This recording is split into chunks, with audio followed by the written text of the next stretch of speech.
found the SS Nemesis. 32 live.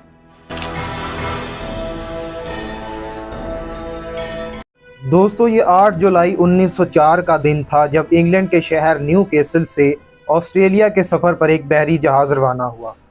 اس جہاز کا نام ایس ایس نیمیسس تھا اور یہ بھاپ پر چلنے والا 240 فٹ لمبا بحری جہاز تھا۔ یہ جہاز نیو کیسل سے آسٹریلیا کے شہر میلبرن کے لیے کوئلہ لے کر جا رہا تھا۔ اس جہاز میں عملے کے 32 افراد تھے، جن میں سے آدھے لوگ برطانوی شہری تھے۔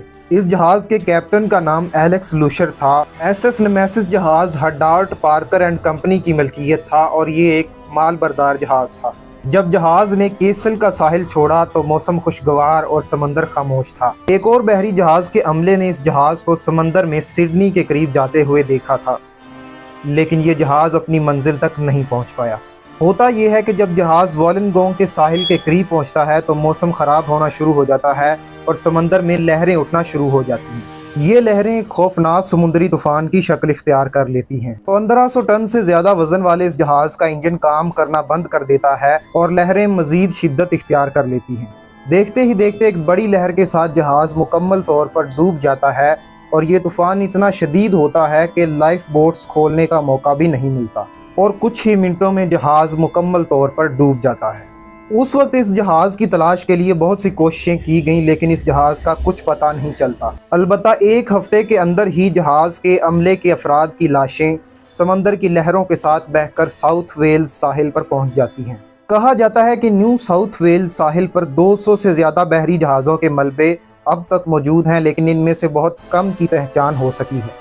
دوستو اس واقعے کو 120 سال بیت جاتے ہیں لیکن اس جہاز کا نشان تک نہیں ملتا، لیکن 2022 میں سب سی پروفیشنل میرین نامی ایک کمپنی کو سمندر میں سڈنی کے ساحل کے قریب ایک جہاز کا ملبہ ملتا ہے۔ سب سی دراصل ایک ریموٹ سینسنگ کمپنی تھی جو سمندر میں ایک گرے ہوئے کارگو کنٹینر کو ڈھونڈنے کے لیے گئی تھی۔ جب سب سی کا عملہ سمندر میں 525 فٹ کی گہرائی میں گیا تو وہاں سمندر کے پیندے میں انہیں ایک جہاز کا ملبہ ملا۔ نیو ساؤتھ ویلز کے ایک ادارے CSIRO ہیریٹیج نے سب سی کے ساتھ مل کر اس جہاز کی دریافت پر کام شروع کر دیا۔ 2 سال بعد یعنی 2024 میں بتایا گیا کہ یہ ملبہ ایس ایس نیمیسس جہاز کا ہے۔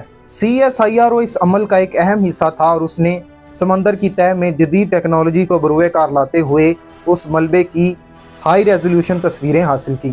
نیو ساؤتھ ویلز کی minister of environment and heritage Penny Sharpe نے کہا کہ ایس ایس نیمیسس کا نقصان ایک دیرپا معاملہ تھا۔ انہوں نے کہا کہ جدید ٹیکنالوجی اور تاریخی ریکارڈز کو بروئے کار لاتے ہوئے CSIRO اور سب سی کے باہمی تعاون سے ہم ایس ایس نیمیسس کی کہانی کا آخری باب لکھنے میں کامیاب ہوئے۔ دوستو 120 سال غائب رہنے والے اس جہاز کی دریافت کتنی حیران کن ہے۔ اگر ویڈیو اچھی لگے تو لائک کر کے چینل کو سبسکرائب ضرور کر دیں تاکہ ہماری ہر انفارمیٹیو ویڈیو بر وقت آپ تک پہنچتی رہے۔ خدا حافظ۔